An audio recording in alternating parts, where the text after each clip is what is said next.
Antes de que los videojuegos tuvieran este aspecto tan espectacular, antes de que la potencia en los sistemas de entretenimiento electrónico tuviera tanta importancia, que se olvidaran aspectos más básicos como la diversión, existió una época en la que dos compañías eran las únicas que luchaban por el liderato del mercado videoconsolero. Estoy hablando de Nintendo y Sega. Dos compañías que nos hicieron pasar grandes ratos con sus máquinas domésticas durante los 80 y 90. ¿Queréis saber quién ganó la batalla? Pues, vamos al lío.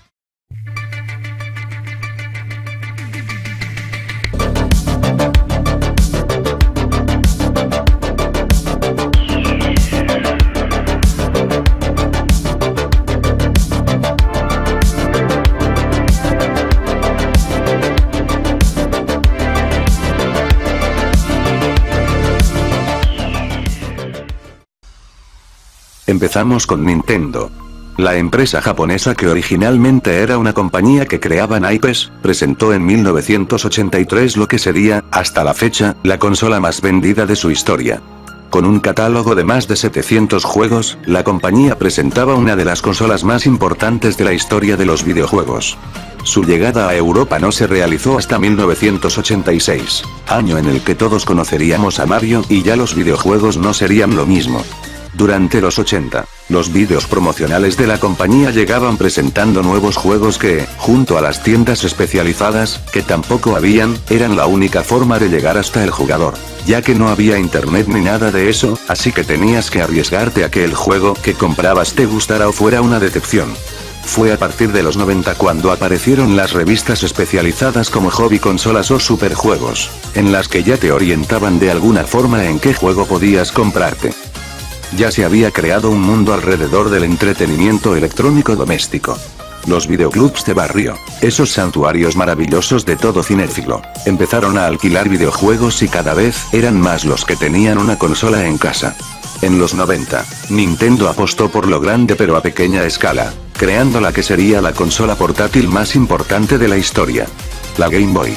No tenía retroiluminación y los juegos se jugaban en una pantalla de color verde, pero con 4 pilas tenías para 30 horas de entretenimiento y su catálogo era inmenso. Y la compañía trajo al mundo la que sería el cerebro de la bestia. Super Nintendo.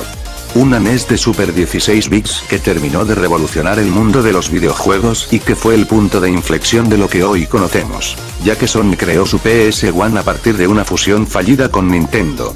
Pero eso es otra historia. Ahora vamos con Sega. La compañía que surgió de Hawái creando máquinas tragaperras y tras una fusión con una empresa japonesa, se dedicó a la creación de videojuegos y a hacernos pasar grandísimos momentos de entretenimiento consolero.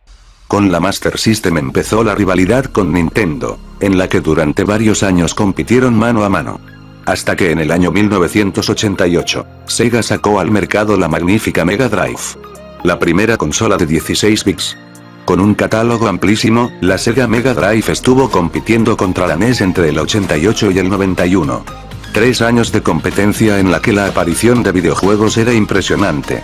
Tras la presentación de Game Boy, Sega hizo lo mismo con Game Gear, una muy superior máquina portátil técnicamente, pero que no pudo con la pequeña de Nintendo debido a su excesivo consumo de baterías.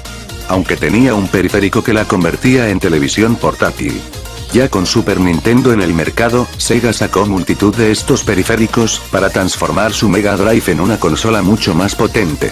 Aparatos como el Sega CD, que se acoplaba a la máquina y convertía a la Mega Drive en la primera consola que usaba formatos de discos compactos, o el Sega 32X, que la convertía en la primera consola de 32 bits. Eran cosas muy interesantes pero que se adelantaron a su época y no terminaron de funcionar demasiado bien. Aún así, Sega fue y sigue siendo una de las compañías más importantes de la historia de los videojuegos y ojalá algún día saquen una nueva consola.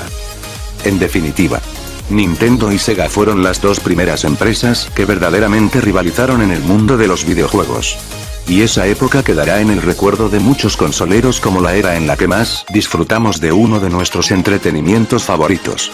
Prueba de ello es la gran afición a los videojuegos retro que existe hoy en día. Bien. Espero que os haya gustado el vídeo. Un saludo y jugad mucho.